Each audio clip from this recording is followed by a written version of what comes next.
यो देशमा यदि नीति नियम बनाउनु छ भने उहाँ जस्तो विद्वान मान्छे चाहिन्छ। त्यही भएर गगन थापाले उहाँलाई उम्मेदवार बनाएर 2 नम्बर निर्वाचन क्षेत्रको लागि उहाँले पठाउनु भएको छ।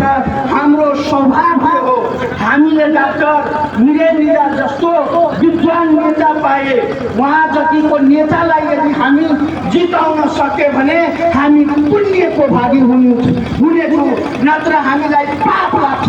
किनकि यो देश सङ्कटमा छ, यो देशलाई हामीले जोगाउनु पर्छ। यो देशलाई जोगाएन भने हामी कहाँ बस्ने? हामी सङ्ग्रहमा हामी पहिला नेपाली हौँ, अनि मात्रै कोही मधेसी, कोही आदिवासी, कोही दलित, कोही जनजाति, कोही मुस्लिम होला, तर हामी सङ्ग्रहमा हामी नेपाली हो। तर आज हाम्रो नेपाल देश नै खतरामा छ। त्यो खतराबाट जोगाउनको निम्ति साहसी नेता चाहियो। खालि बोलेर हुँदैन, जथाभावी बोल्दैमा कोही नेता हुँदैन। तपाईँ नेताहरू बैठ्याछन्, आजको जल्दो बल्दो नेताले के गरो? खालि टिका टिप्पणी मात्रै गरेको छ, भन्छ म पुरानो भन्दा राम्रो गर्छु। तपाईँको भिजन के? तपाईँको आधार के? तपाईँ कुन आधारले राम्रो गर्नुपर्छ त्यो भन्नु पर्यो। अहिले भन्छ चुपचाप खन्की छ, अहिले यस्तो धम्काउने शब्द प्रयोग गर्ने हो। किन चुपचाप?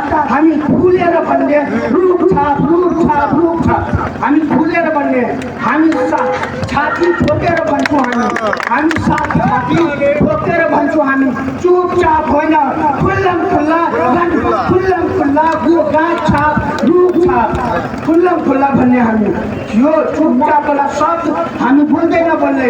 नेपाल देशमा लोकतन्त्र आइसकेको छ, सबैले खुल्लम खुल्ला बोल्ने पाउने अधिकार छ। त्यही भएर न चुपचाप, खुल्लम खुल्ला गाछ छाप।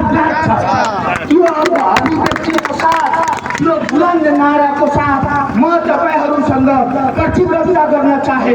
गगन थापाको यो बुलुन तपाईँ, यो भनाइ अमरेन्द्र शाहको होइन, यो भनाइ हाम्रो आदरणीय नेता गगन थापाको भनाइ हो।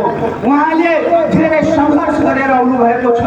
आजको दिनमा उहाँ जतिको नेता यदि जुन उहाँले साहस देखाउनु भयो, आज उहाँको साहसको मूल्याङ्कन भएन भने कुनै युवाले आँट गर्दैन र यो देशको जनतालाई शराब लाग्छ। आज हेर्नु सिंहदरबार जलो, हामी भन्छौँ नेपाल हाम्रो आमा हो। आमा भनेको के हो? त्यही सिंहदरबार हो। हामी आफ्नै आमालाई जलाउने कहाँको नीति हो यो? आफ्नै आमालाई जलाउने। आज सिंहदरबार जलो, आज सर्वोच्च अदालत